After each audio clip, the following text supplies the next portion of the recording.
جیسے کہ اب ہم نے ترکی کی ہسٹری، وارز آف ٹرکی، ان کے بارے میں دیکھ لیا ہے. Let's see constitutional system of Turkey.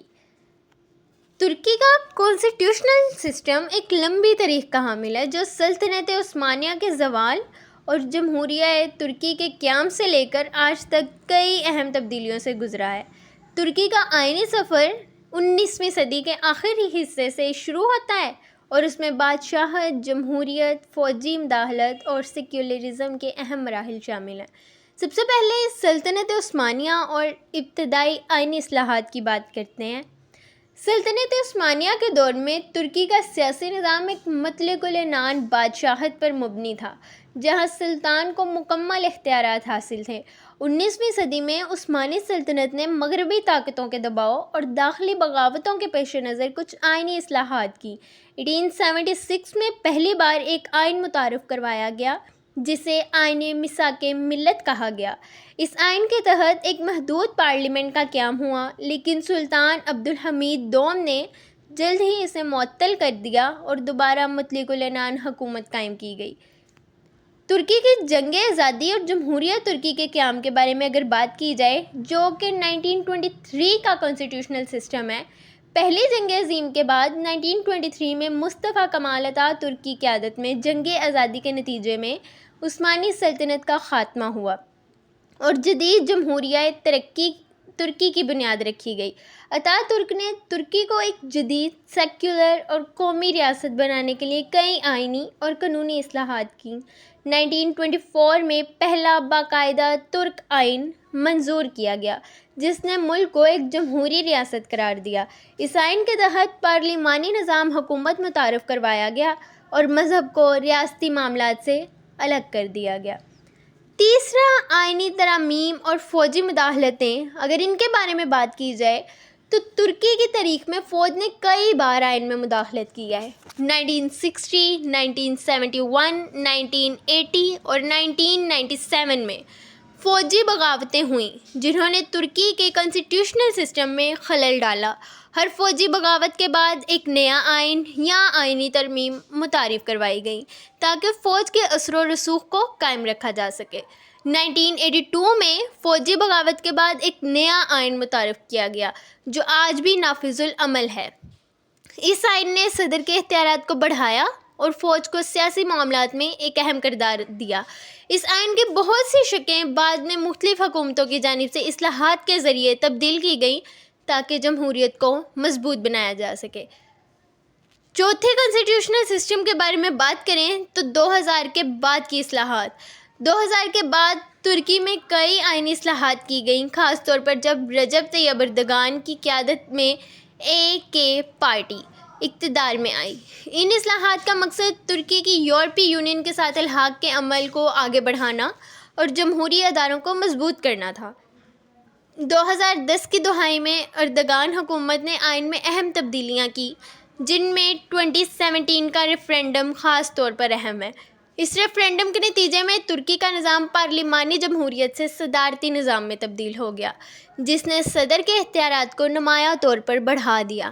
اب صدر کو وزیر اعظم کے اختیارات بھی حاصل ہیں اور ترکی کے نظام کا صدارتی جمہوریت بن چکا ہے.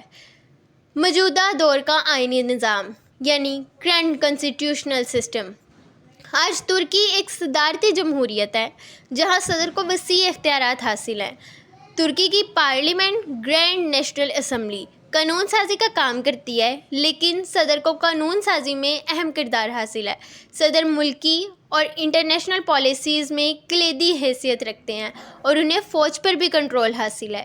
ترکی کا آئینی نظام مسلسل تبدیلیوں اور اصلاحات کا شکار رہا ہے جہاں فوج، سیاسی جماعتیں اور عوامی تحریکیں مختلف ادوار میں اس کی سمت متعین کرتی رہی ہیں. تاہم مصطفیٰ کمال اتاتürk کے سیکولر نظریات اور جمہوری اصول اب بھی ترکی کے آئینی ڈھانچے کا ایک اہم حصہ ہیں، اگرچہ حالیہ برسوں میں ان میں کچھ تبدیلیاں کی گئی ہیں. At the end the result is this: ترکی کا آئینی نظام 1923 کے بعد سے ایک سیکولر جمہوری نظام رہا ہے جو وقت کے ساتھ مختلف مراحل سے گزرتا رہا ہے. فوجی مداخلتوں، سیاسی اصلاحات اور حالیہ صدارتی نظام کی تبدیلیوں نے ترکی کی آئینی تاریخ کو پیچیدہ اور متحرک بنا دیا ہے۔ موجودہ دور میں ترکی ایک صدارتی جمہوریت ہے جہاں صدر کے پاس وسیع اختیارات ہیں اور ملک کی آئینی بنیادیں مسلسل سیاسی اور سماجی تبدیلیوں کا شکار ہیں۔ اب ہم بات کرتے ہیں ترکی کی اکانومی کی۔ اگر ہم ترکی کی اکانومی کا تفصیلی جائزہ لیں تو 2023 میں ترکی کا GDP تقریباً 900 ارب ڈالر تک پہنچ گیا، جس نے اسے دنیا کی 20 بڑی معیشتوں میں شامل کیا۔ اس کی ترقی کی شرح مختلف داخلی اور خارجی عوامل کے اثرات سے متاثر ہوتی ہے، جیسے کہ حکومت کی پالیسیز، عالمی مارکیٹ کی صورتحال اور اندرونی معیشتی چیلنجز۔ ترکی کی معیشت میں زراعت، صنعت اور خدمات کے شعبے اہم کردار ادا کرتے ہیں۔ زراعت میں گندم، چاول، پھل اور سبزیوں کی پیداوار شامل ہے، جبکہ صنعتی شعبے میں ٹیکسٹائل، آٹوموٹو اور مشینری کی پیداوار خاص اہمیت رکھتی ہے۔ خدمات کا شعبہ بھی خاص طور پر سیاحت کے ذریعے بڑی ترقی کر رہا ہے، جو ملکی معیشت کے لیے اہم ذریعہ ہے۔ ترکی کی سیاحت کی صنعت معیشت میں ایک بڑی قوت ہے۔ ہر سال لاکھوں سیاح تاریخی مقامات جیسے استنبول، کپادوکیا اور اناطولیہ کا دورہ کرتے ہیں، جس سے معیشت کو زبردست فائدہ ہوتا ہے۔ یہ نہ صرف ملکی آمدنی میں اضافہ کرتا ہے بلکہ بے روزگاری کی شرح کو بھی کم کرنے میں مددگار ثابت ہوتا ہے۔ ترکی کی برآمدات میں ٹیکسٹائل، مشینری، کیمیکلز اور خوراک شامل ہیں۔ یہ مصنوعات عالمی مارکیٹ میں خاص طور پر یورپی یونین، مشرق وسطیٰ اور افریقہ کے ممالک میں مقبول ہیں۔ برآمدات کی کامیابی ملکی زر مبادلہ کی آمدنی کو بڑھاتی ہے۔ ترکی کی درآمدات میں توانائی کے وسائل، خام مال اور جدید ٹیکنالوجی شامل ہے۔ ملک کو اپنی توانائی کی ضروریات پوری کرنے کے لیے بڑی مقدار میں تیل اور گیس درکار ہوتی ہے، جس کی وجہ سے درآمدات میں اضافہ ہوتا ہے۔ جدید ٹیکنالوجی کی درآمد بھی صنعتی ترقی کے لیے اہم ہے۔ ترکی کا تجارتی توازن اکثر منفی رہتا ہے، یعنی ملک کی درآمدات اس کی برآمدات سے زیادہ ہوتی ہیں۔ یہ صورتحال ملکی معیشت پر دباؤ ڈال سکتی ہے اور زر مبادلہ کے ذخائر میں کمی کا باعث بن سکتی ہے۔ غیر ملکی براہ راست سرمایہ کاری، جسے ہم عام الفاظ میں FDIB کہتے ہیں، ترکی کی معیشت کے لیے اہم ہے۔ یہ خاص طور پر تعمیرات، توانائی اور مواصلات کے شعبوں میں نظر آتی ہے۔ حکومت نے سرمایہ کاروں کی حوصلہ افزائی کے لیے مختلف مراعات فراہم کی ہیں، جیسے کہ ٹیکس کی چھوٹ اور آسانی سے زمین کی فراہمی۔ ترک لیرہ کی قیمت سے اتار چڑھاؤ نے اقتصادی چیلنجز پیدا کیے ہیں، جس سے مہنگائی میں اضافہ ہوا ہے۔ کرنسی کی قدر میں کمی نے عام لوگوں کی خریداری کی طاقت کو متاثر کیا ہے، جس سے معیشت کے استحکام میں مشکلات آئی ہیں۔ حکومت کی اقتصادی پالیسیاں معیشت کی ترقی میں اہم کردار ادا کرتی ہیں۔ ان میں اصلاحات جیسے کہ ٹیکس کے نظام میں بہتری اور برآمدات کے فروغ کے لیے اقدامات شامل ہیں، جو معیشت کو مستحکم بنانے میں مدد کرتی ہیں۔ ترکی کو مختلف چیلنجز کا سامنا ہے، جیسے مہنگائی، بے روزگاری اور جغرافیائی تنوع۔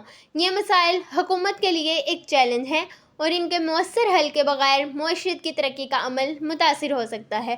اگر حکومت اپنے چیلنجز کا مؤثر انداز میں سامنا کرنے میں کامیاب ہو جائے تو ترکی کی معیشت مستقبل میں مزید ترقی کر سکتی ہے۔